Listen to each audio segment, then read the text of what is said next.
Welcome to USA Global TV and Radio, where our mission is to provide education, entertainment, hope, and inspiration. USA Global TV and Radio connects you with experts and audiences all around the world every single day to help you succeed in business and to live a richer life. Visit us at usaglobaltv.com to learn about career and life-changing training and mentoring programs like the Listening Mentor. Subscribe to our newsletter to stay informed about our special programs and offers. Discover how you can become a guest on one of our shows or a host or producer of a USA Global TV and Radio show of your very own.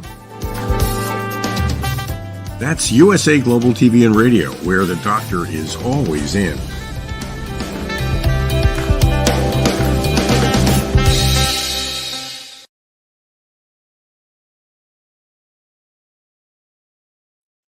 Good morning, good afternoon, good evening. This is the first Thursday of the month, and you have red.olaughlin here on the Corner Bookstore. The guest today is Catherine Grant, and an interesting author in many, many ways, and we're going to meet her here very shortly. She has 7 books on Amazon and in a variety of topics.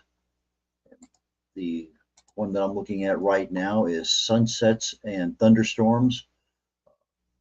It says a provoking and enjoyable read comprising a unique blend of poetry and story. And that is probably, I think, the best way to introduce Catherine from my brief conversation with her backstage. So please bring Catherine out and we'll get going here. So you're a poet, a writer, world published 7 books, passionate about oceans and space and a number of things. So especially medieval times. So let's tell the world a little bit, how did you get involved in writing?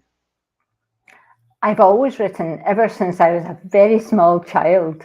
I started to write poetry when I was about 5 or 6 years of age. And then that sort of developed into short stories too. And when I went to university, decided that really I didn't want to do anything that they wanted me to do. I wanted to be a writer on my own and a poet. And fortunately, I was given the chance to do both, but it was a recurrent dream that spurred me on even more and made this a quest. And that's what I followed for years, for 10 years, only to find out that the dream I had been having was actually real because the place in the dream existed. I found it in the Eure-et-Loir region of France. And that provoked a lot more writing and more questions than answers, but absolutely fabulous. Okay, you're Scottish, and I am. You have traveled extensively through Europe, and we're going to cover that here in a short while. But let's just kind of lead our way into the first book that you wrote, and how that developed, and how long it took you, and kind of the goods and the bads about that, getting that first book out there and birthing it and having it available to the public to read. So tell us a little bit of how that journey went. Oh, I started writing the first book before I left university, and decided I really wanted it published because I felt I had something to say that people would be interested in hearing. It was very, very difficult because most of the ordinary publishers really weren't very interested in it. They said, oh, it's poetry and stories about medieval times. Nobody really wants to know about this nowadays. Anyway, I ended up going to Amazon and publishing through Amazon. And once I'd published the first book, which was great, decided that I was going to have a second book, but had no idea how I was actually going to finish it. I was just going to sit there and write and wait and see what happened. And of course, all through this time, I was still having the dream that provoked me to get down to France and see if that place was real. I had to find out. So how long did it take you actually to write that first book? About, I would say about a year. Oh, wow. Okay. Short time for many first writers. And how about the second book? The second book took me about probably a year and a half. Because I had even more to say in the second book than I had in the first. And by the time I got to the last three, rhyme, reason, and rhythm, one rhyme, reason, and the third one, rhythm, I had so much to say. And now, of course, I have even more to say because I'm putting together Game of Scattered Clues. I had Game of Scattered Dreams as one of the 5 or 6 books, but Game of Scattered Clues includes a lot about the quest I was on. And it's a lot of the poetry in it is prophecy because it was written years before it actually happened. I had just been so sorry. No. As part of the publishing process, the writing sounds like it wasn't that difficult. What was the editing difficult, or the actual publishing process difficult? Where did you have your real difficulty at getting that first book published? Probably, I wasn't sure. I tried to have the book published through mainstream publishers, but really they weren't very interested. The thing that put them off, I believe, was the fact that there was so much poetry and they didn't really want to handle that amount of poetry. In fact, I spoke to a publisher in Canada and he said, we don't really like poetry very much. You know, we publish some poetry, but not much. The thing is, I have 1,000 poems, which is rather a lot. But Wow. there seems to be, there is a story told within each poem. In fact, some of them have to do with this quest. Some are just a couple of ghost stories, things like that. But people that I know were very interested in it. The publishers, of course, weren't really, but I stuck with it and thought, I'll do this even if I have to do it myself with Amazon. So I did, and they're out now. But I have to say, sorry. No, I don't mean to interrupt, please. No, right. Ghosts. Have you actually experienced a ghost? I think so. Yes, Okay. I would have to say yes. I think so. There are so many. My daughter worked in a prison, and when she was outside picket, she'd be out there, and there was a well-known ghost. I think George or something like that was the name they gave to him, and she'd feel him pulling on her hair. And she turned around and be nobody there, and that became, I'm not going to say common, but happened more than just several times. But she was walking in the main corridor, and there was an inmate ahead of her that just she didn't know where it came from, and all of a sudden he walked through the wall. I definitely believe there's ghosts out there, and there's probably some places that have more than others. But anyway, so that's my experience with ghosts through my daughter.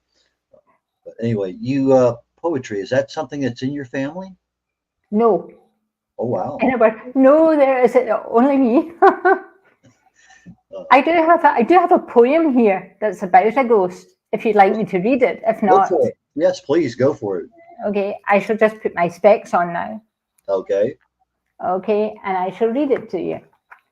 Okay. Glass-top tables hide the faded lace. Dull paint flaking, the scratches form a face. Paintings hanging limply, a part of yesteryear, as ghostly voices tell a tale that nobody will hear. Mirrors show the other side, but that's not really there. To see an image opposite that everyone can share. Just touch it though, it's only glass, a screen that shows what's real. Cold, and once the object's moved, the mirror cannot feel. For once the light of day has gone and twilight spreads her wings, over all the mirrored glass its lack of luster brings. Reflections of a different kind, dimensions then are changed. Realities, perceptions, at this time may seem strange. Recorded on a wave of thought, an interface allows a crossing of a feeling into the here and now. While people in the town will sleep, themselves in sleep dreams, a play of life is acted out at this dimension seems. but mirror, mirror on the wall, sees nothing in the night. Covered by the shadows, at this time has no sight. So as the day returns once more, the mirror starts to see the physical material, but somehow misses me. Oh, thank you. Thank you. You did that.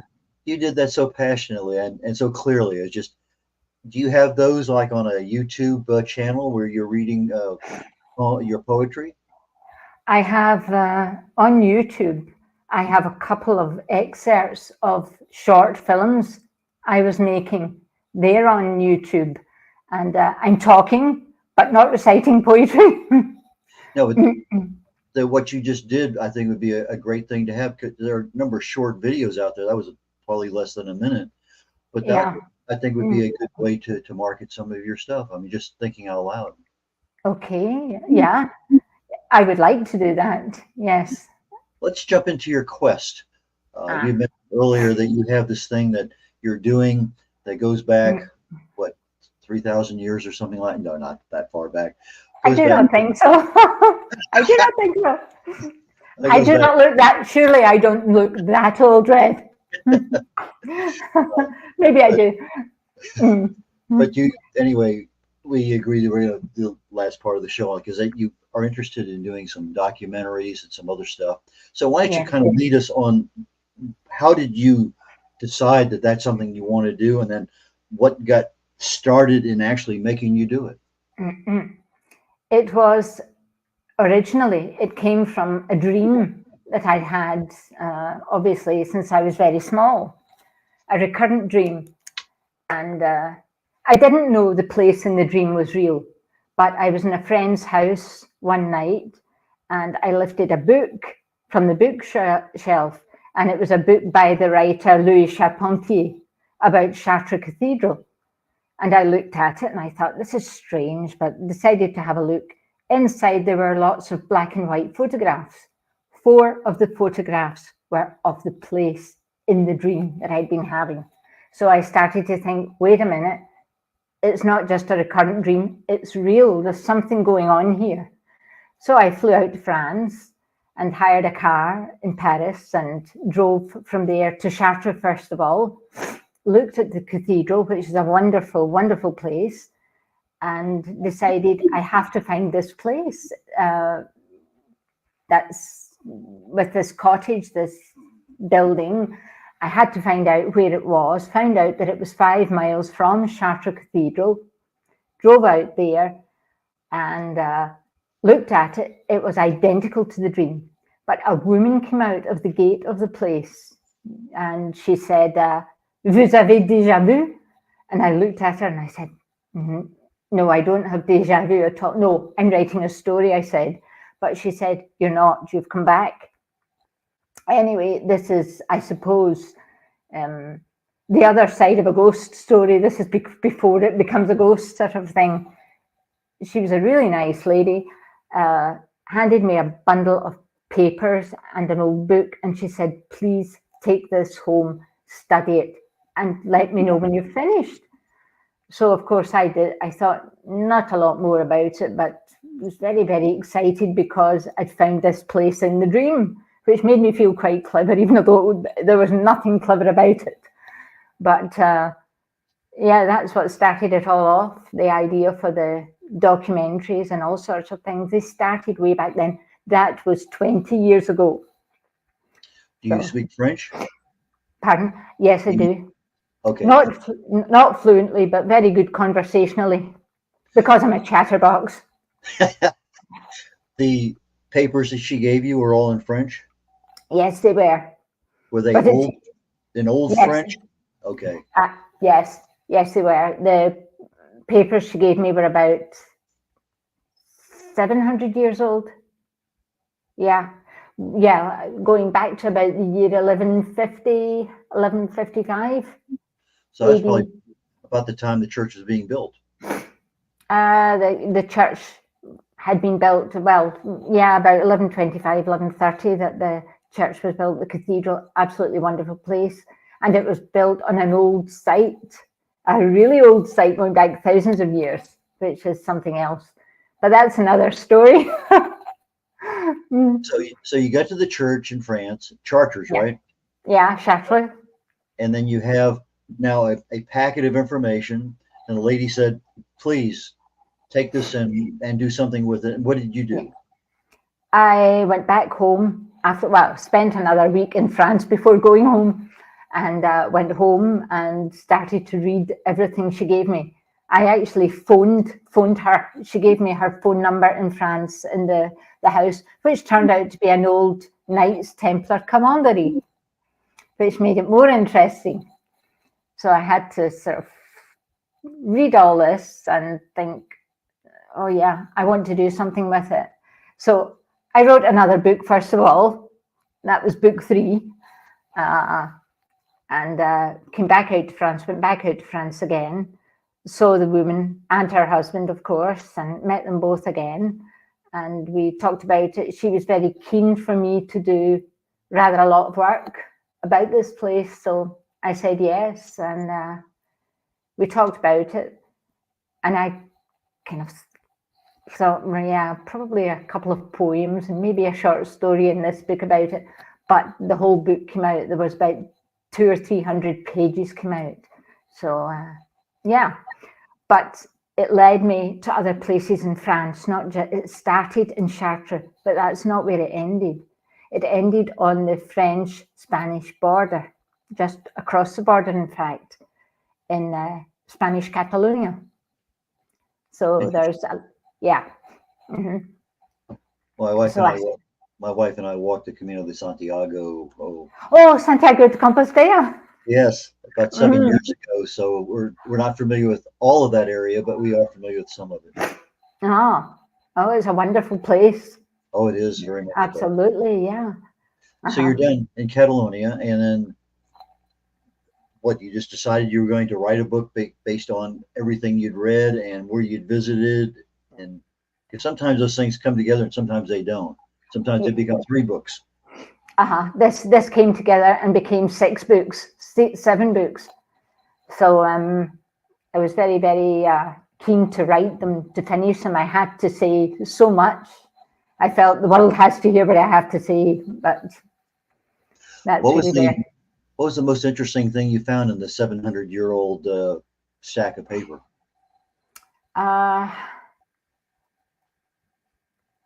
That there were names of people and situations of people that, although I hadn't learned at university or school or anywhere else, they were all familiar.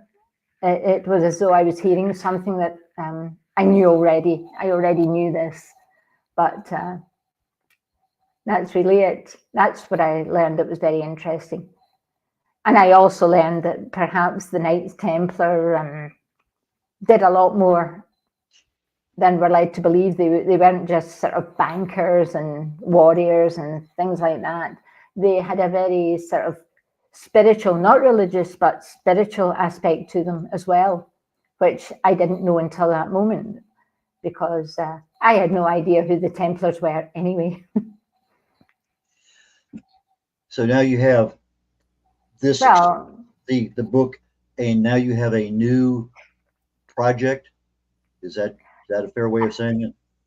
I'm trying to put together a documentary that I can do, which takes me the route through France, all the different places, which goes all the way down to the Aude region and Carcassonne, of course, which is a favourite of most people. Carcassonne seems to be, but I love it too. But I lived across the border in Catalonia, in Spanish Catalonia, for 20 years.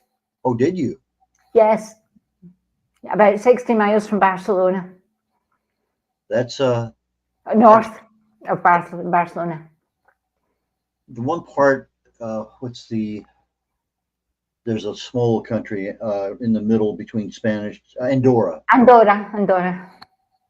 And I tell people, if you want to go to Andorra, you got to really, really, really want to go to Andorra, because it's difficult to get to. Yes, it is. I mean, it's not something you just jump in the car and drive there. It's a journey, and Anyway, so you lived in that Catalonia area north of Barcelona for 20 Yes, I years. did. So I can Yes. understand. So you speak Spanish and French both. Yeah, Spanish probably better just now. Spanish is, yeah, but no Catalan. But that is Spanish, but it's a Catalan. It's a different kind of Spanish. Yeah, it's a mixture. Yeah. Catalan is a mixture. It's half French and half Spanish. And then you have another kind of Spanish that goes when you go further west. There's another one in there too. But anyway, Yeah. Yeah. but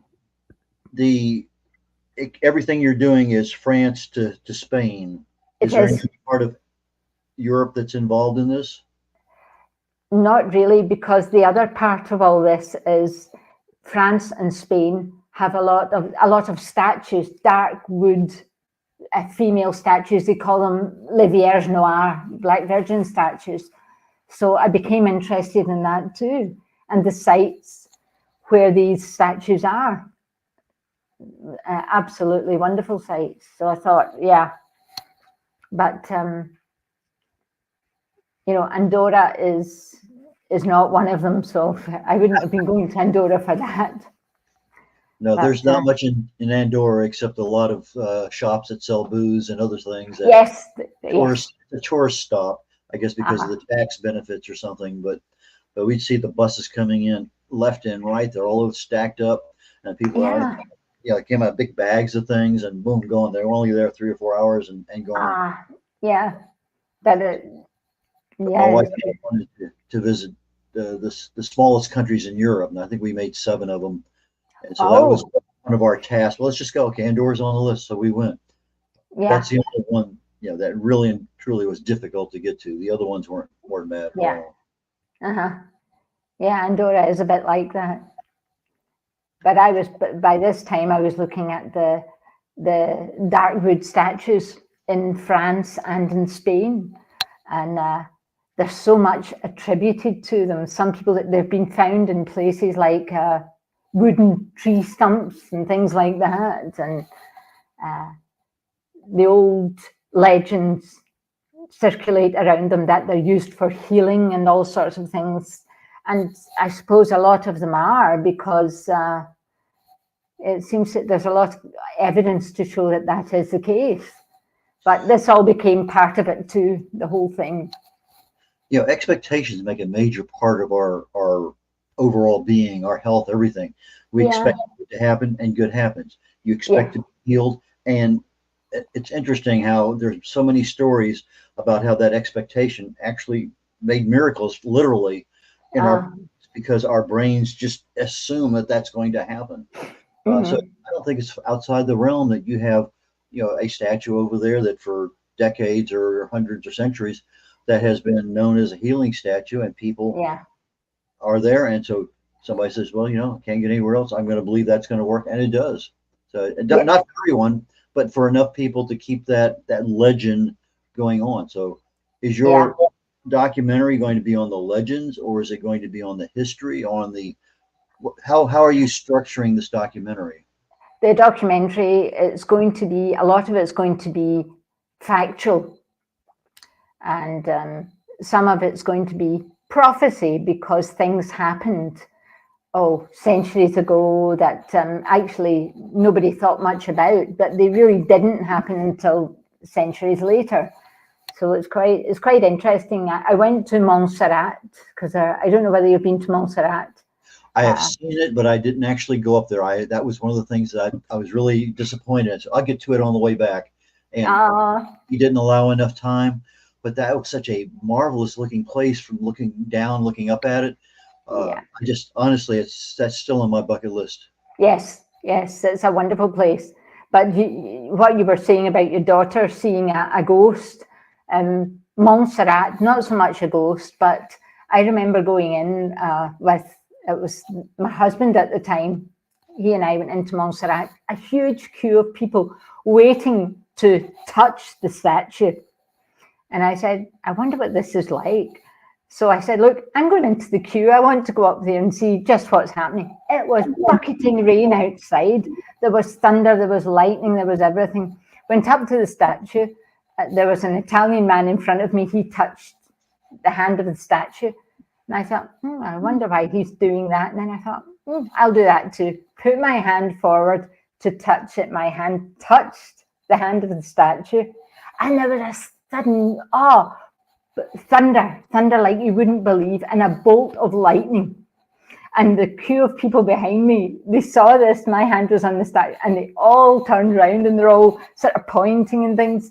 That all the lights went out, everything went out. It was unbelievable. But this was probably about 25 years ago that happened. A long time ago. So things that we don't quite think, we think may exist or may not exist, have a different light shone on them, depending on where you are in the situation you are in. So, and any other time you could have gone up there, touched it, not thought anything about it, boom, you're gone, and 25 years ago, the memory's lost. But sometimes things happen in the moment, and boom, and that becomes a short story. It becomes a book. It becomes a movie. It becomes who knows what. Yes. Those things, I believe they happen for a reason, because it's such an astounding aspect of our life. Boom, that second things happen. Why? Yes. But now it's up to you as a writer to figure out, can I share this with other people? Yeah. Would they be interested in hearing it? That's what I always think.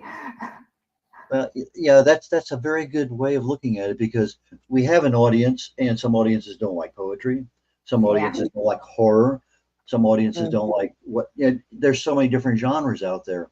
But if you're a good writer and you can write in this one as a travel interested kind of thing, because that little in our writings, fact, but we need those little stories that keep the interest there. So fact, Montserrat, boom, story of the statue. Let me tell you my personal experience. Those things sell so well because you capture the entire being of that person when they're reading it. Yes, very true. Yeah, I like to do that. Normally, I do write as a result of being in a place because of something I want to see there. I wrote one story probably about 3 years ago now. I'd gone back into Spain again, Catalonia, from France, and decided I wanted to stop for a cup of coffee just across the border at one of the cafes in La Jonquera, and pulled off and locked the car door and went towards the building. Suddenly, there were no lights on. There was nobody there. I'm telling the truth. This was about 1 a.m. Now, it's normally quite busy. There are people that drive all night and they stop and they have an omelette and a coffee or something. I was going to do the same. And we locked the car, and I decided I'll go in first. I'll order the stuff, and my friend was going to follow after about a minute. I was in the door, total darkness. And I thought, what's going on here? It looks as though it's closed. And yet if it was closed, it would be locked. I walked across the floor, and what did I see? But a man lying on the floor, actually lying on the floor, covered up and asleep. A really well-dressed man. I don't know why in there, but I noticed. I thought, what's he doing? Anyway, I went across to him, and I could hear his breathing. So there was nothing actually wrong with him. And I thought, I'm going to go up the stairs, up this sort of escalator, which wasn't working, of course. So I was sort of walking up the metal till I got to the top, and everything was boarded up. It hadn't been a month or 6 weeks before that. Came back down the stairs. The man was still there. My friend walked across, and I said, look, I wonder what's happening there. And they said, look, obviously it's a traveler of some description that's just resting or something. But I thought at that point, is this man real? Is he a ghost? What is he? I didn't ever find out, of course, because we left and found a place to have a coffee further down the route. But strange, as you said yourself, these things happen. You clock them, you log them. If you're in a place, you remember them if it's something unusual. So, yeah. So did you write a poem about that? Yep. And I wrote a short story about it. Okay, And so I call, that experience ended up with two, a poem and a short story. I mean, yeah, yes, it did. the documentary, how you said it's going to be fairly extensive. Yes. 8 volumes, 10 volumes, I think is what you said, something like that. Pardon, sorry. 8 volumes or eight books or eight. Uh, you had, I think, in our backstage, you said you wanted to talk about, because you were doing this documentary that would probably be in a number of different series or whatever. Is this going to be chronologically or by location? How do you It, plan? it, it has to be chronologically, Okay. because it has to go back to the very start, which is 850 years ago. Okay, that's And where I then it wanted comes, to get into. That's where I wanted to get into. Okay, so you're back 800 years ago, and you're yes, having this, uh, being able to create something that used to be there that now as a civilization has taken over. How are you going to meld this thing for today? for today. Um, I haven't brought the documentary out yet. I haven't actually finished it yet. I've really just started the documentary. I'm moving ahead with that at this moment. Yeah, because if I'm standing in a place that a church is there, I can use that church because it's been there for 800 years, and I can talk about a lot of things about it back before you even had a roof on it, and how they were bringing the stone to there, and there's a lot of things that people have written about that. Yes. Uh, the in fact, one of my favorite authors, she wrote a book 20 years ago about the construction of this church over 300 or 400 years. But then she wrote a book recently. I'm pretty sure it's a she. It could be, I could be wrong on that. And she went back into how did that place even start before it even became a city. And I thought that was Yeah. fascinating because she took it back another couple hundred years before it ever even became a place. And Yes. so I thought that was a really neat way of kind of documenting how that thing came into existence. Yes. But that That's medieval, very.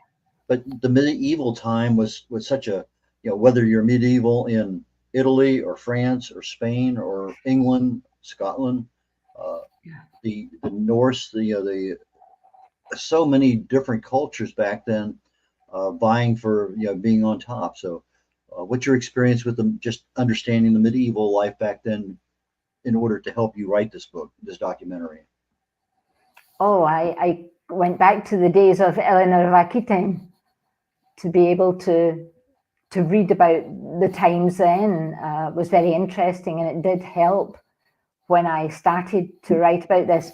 But the other thing that helped more than anything else was frequent trips to France to look at these old sites again and again and again, and absorb the feeling, just everything that's there. Some of those old sites have grown up and you almost can't even find what you're looking for. And other ones have just kind of disappeared. Like on the Camino de Santiago, I'm walking on 2,000-year-old roads. Yes. There are people walking on them. They're not much of a road, but they're still there. But you come to some places and there's just, looks like it was destroyed 500 years ago. There's just rocks and whatever. So it's kind of interesting how some places really develop, like York and like London, two huge cities, but other Yeah. ones around there didn't do much at all. I mean, yeah, they've grown literally over time, but I guess it's the geography and the trade and everything else that really there's a need for it. I know Yes. here where I live in South Texas, there was a major port about halfway, about 100 miles or so south of Houston, but it got wiped out by two hurricanes and a major fire within about 10 years, and it no longer became, it's no longer viable. I mean, there's a monument there, but natural disasters happen, all sorts of things. So it's interesting how this was really, 800 years ago, this was the place, and it grew for a couple hundred years and then faded or blossomed. So I find that fascinating. It is fascinating, isn't it? I find the same thing about Chartres, because the site there had churches and little things on it that would sort of suggest that it's thousands and thousands of years old, and I believe it is from, you know, what I've seen. But some places just, it will never die. It won't die because it doesn't matter whether the cathedral is there for another 500 years or not. The site will always be what it is. And it's like everything else on the planet, you and I and everything else included, we are all just energy. You know, our energy, our life energy is our soul. It's, yes, it's there. You know, I believe. Roman aqueducts. Did you visit many of those, Aaron? Yes. Tell me about it. Yeah.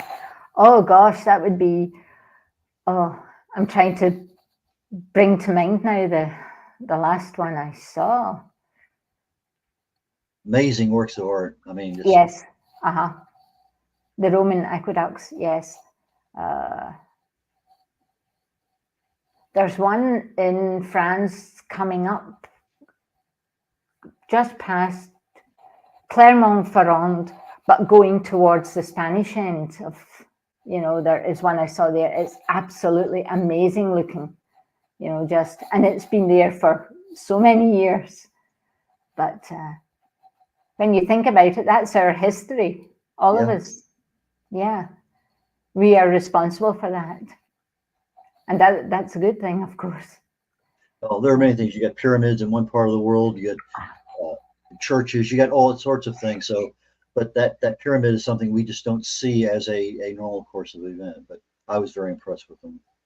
Oh, I haven't seen the pyramids. I haven't been out there, but yeah, I would love to. You know, I've read a bit about them. Would love to visit sometimes. I noticed that besides Catherine Grant on Amazon, there's another Catherine Grant. There may be a third one, but tell us, how do people get in touch with you, and how do they find your books on Amazon? On Amazon, it would be, gosh, punch in the names that I can see in front of me now. Rhyme, Reason and Rhythm, and Sunsets and Thunderstorms. Game of Scattered Dreams is one. Yeah, it's also my email address. Okay, so if people want to contact you, your email address is what? My email address is Kalerva. Do you want me to spell Kalerva? Because it's Go ahead. Kalerva,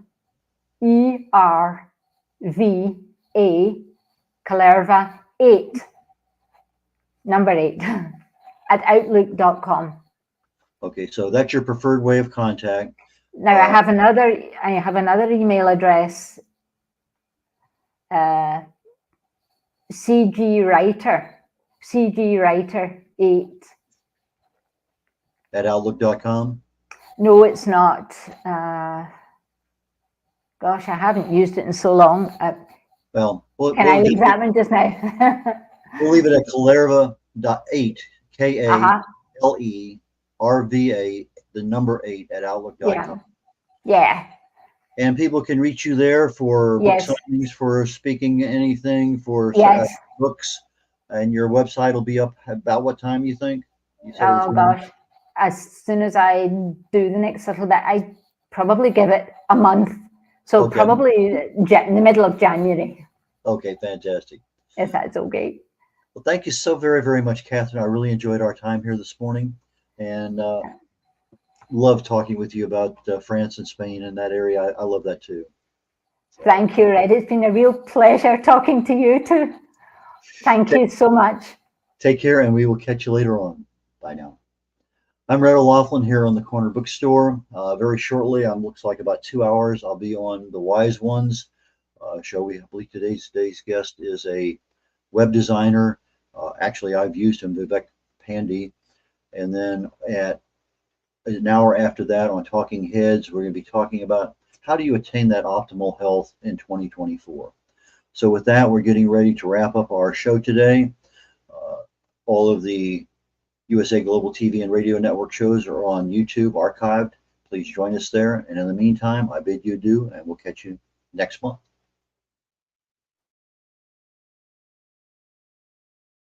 Hello, I'm children's author Diane Floyd Bain, and I am co-host for several of the USA Global TV and radio shows. I joined because of the purpose of the USA Global TV and radio. They provide content for the viewers and listeners, an opportunity for people around the world to have their own show or even be a guest on an existing show. We truly believe in helping others get their positive message out to the world. We also have the opportunity for the listeners. You can watch on several platforms, and on YouTube, you can ask questions and even give a comment. We absolutely love it. I love being part of the USA Global TV and radio because I love positive messages. And who doesn't? And we need more of that in the world. We are a family, and we hope you will join us and become part of the family too.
Meet Lady Ella, a special ladybug who was trained by Grand Beetle on how to listen at an elevated level.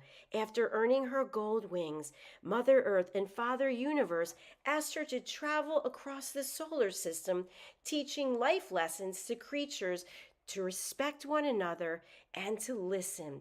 Learn more about her travels in the book series, The Amazing Adventures of Lady Ella.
Hello, everyone. Hello and welcome. My name is Roland Friedel, and maybe as you can recognize from my accent, I'm Austrian, so it's a small country in the middle of Europe, in the heart of Europe.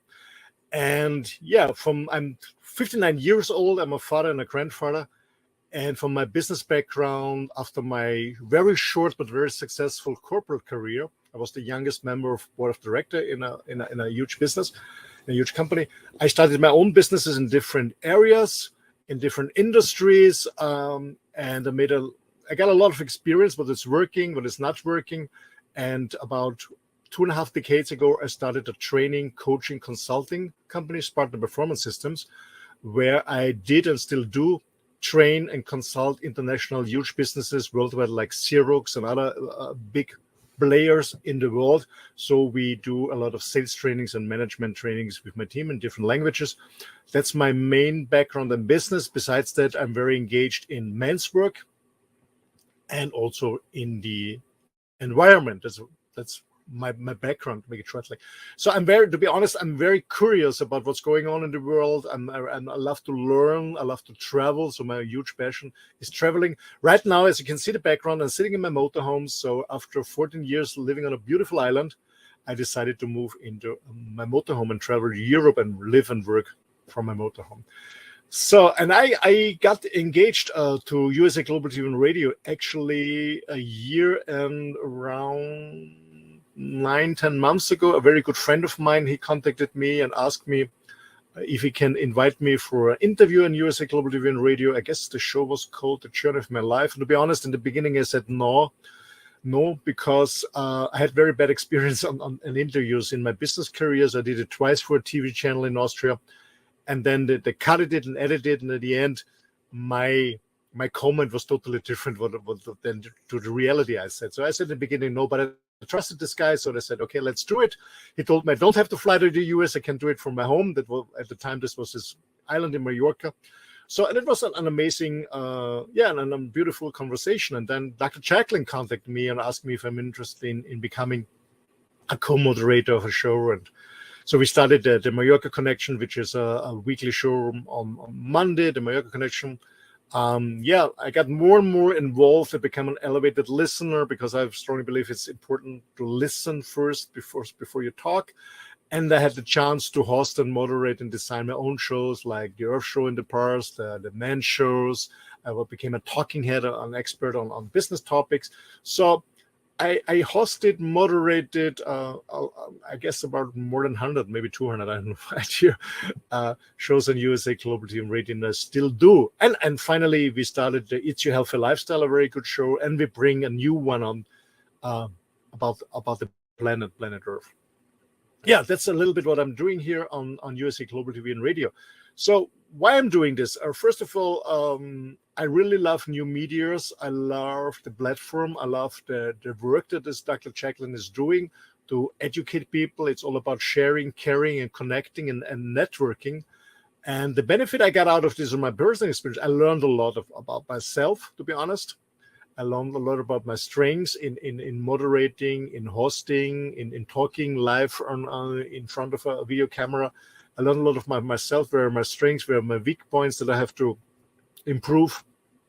I met a lot of new interesting people. Some of them became friends of mine. Actually, after all, it's a hell of work, to be sure. Yes, it is, to be prepared to invite people for the shows, to find new topics, to do research on the facts. But I learned a lot about myself. I learned a lot about the industry, the media industry. I learned a lot about broadcasting, videos, interviewing. And as I said, I met interesting people, a lot of interesting people, and also made new friends where I'm very happy for that. So yeah, USA Global TV and Radio, it's the platform to connect. It's about sharing and caring. And for me, USA Global TV and Radio is a huge family, and I'm very thankful and grateful for this experience. And for I guess the best is yet to come. Thanks a lot from Roland from Austria. Thank you. Bye.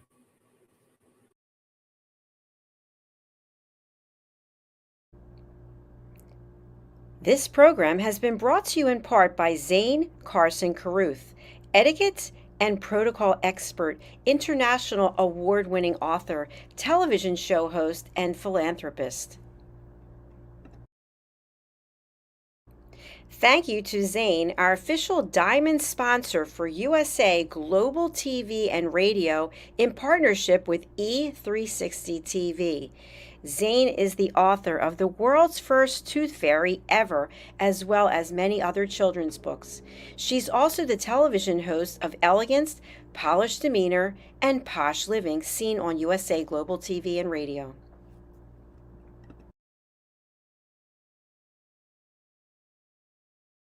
Hi, my name is Zane Carson Carruth, and I'm the author of this book, The World's First Tooth Fairy Ever.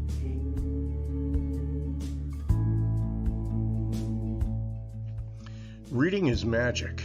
Studies have shown that reading to your children lays the foundation for greater success in life. Reading helps develop language and vocabulary skills. It helps improve memory, and it encourages curiosity and inspires creativity. The benefits are immeasurable, and as a parent, you'll benefit too. In only 10 or 15 minutes a day, you'll be creating more memories and a bonding experience that will last for years to come. So take time to read to your children. Read them books about things that engage and interest them. Tales of fairies and magic fascinate children, and as everyone knows, the Tooth Fairy is at the top of the list. If your child loves magic, wands, adventure, and what child doesn't, you'll love reading them books from the trademarked series, The World's First Tooth Fairy Ever. Follow along as Bella, the world's first tooth fairy, accidentally starts the tooth fairy tradition. Learn the tricks of being a professional tooth fairy in the book, Bella Starts a Tooth Fairy School. Your child's imagination will soar as you read the adventures of Bella and her magic wand.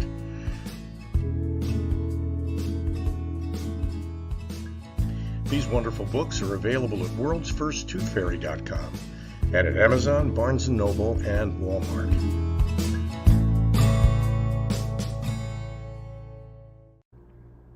To learn more about Zane, contact her through her website, zanecarruth.com, ZANECARRUTH.com. Order Zane's books and merchandise.